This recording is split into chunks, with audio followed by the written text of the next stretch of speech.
Hey, Deseret book customers, it's Jason Wright, and you know me as the author of Christmas Jars Reunion. Christmas Jars Reunion picks up 2 years after the end of Christmas Jars.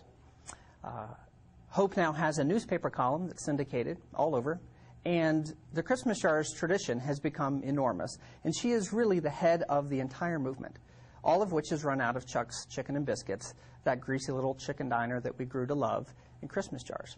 Hope decides early on in the holiday season that it would be really neat to place 1,001 jars, and that number became very important to her. In fact, it becomes the reason she gets up in the morning. She goes on television, on radio, she's everywhere telling people about this goal. But what Hope learns through the course of the book is that it's not so important the number.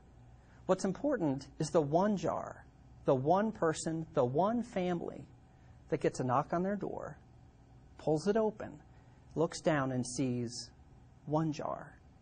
One jar full of money, one jar full of love, one jar full of care. One of my favorite stories to tell is the very first year that I gave away a Christmas jar. It was 2005, and it happened to be during the time that I began to write the book. My family decided we would experiment to see if the idea of a Christmas jar would really work. So we put a jar on our kitchen counter, and we filled it each and every day until Christmas Eve. And we sat down around the table, and we made a list of people that we thought could benefit from that jar. People from church, people from the neighborhood, people from my children's school. It didn't take long at all before one name jumped off the list. It was a young man headed out of the country to do some volunteer work. And we knew that he had to pay his own way, and his family struggled from month to month.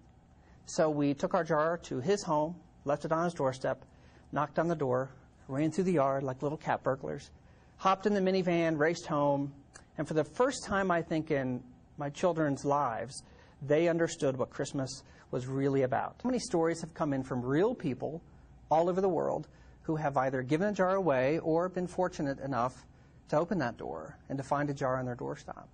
Lives have been changed. I hope that if you're watching this and you have plans to give a jar away, or maybe you've received a jar yourself, I hope you'll visit ChristmasJars.com and share your story.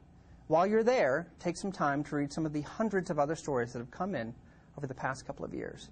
I promise you, it's time very well spent. I guess the idea for Penny's Christmas Jar Miracle came from my kids. I have told them the basic story of Christmas jars so many times that I thought it would be interesting to take the story and retell it for kids. It's not the exact same story from Christmas jars, but it is fundamentally a Christmas Jars Miracle about a little girl who has a choice to make with what to do with the Paisley family Christmas jar. And I think she makes, ultimately, the right choice, a choice that kids will understand, a choice that will have kids excited to get up in the morning after hearing that story for the very first time and to go find a jar of their own and to fill it up and to maybe be the driver in the home of that family Christmas jar.